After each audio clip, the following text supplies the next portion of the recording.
All in all, we will have to take some risk. But we cannot afford not to take those risks, and cooperation is not a risk, it's an opportunity. So we will do our best. To do our best, we must cooperate.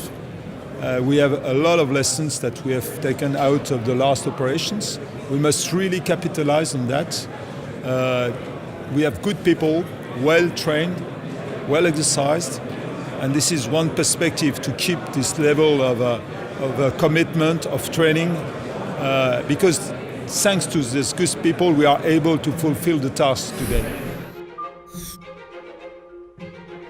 The ultimate goals for the military forces should be set up at the highest level. And we have seen that in NATO. When the heads of state and government met in Lisbon and in Chicago last year, they set up very clear, ambitious goals. And it's for us now to try to achieve these goals. We must show where there are strengths and weaknesses. We have very capable forces today in NATO and in the European countries.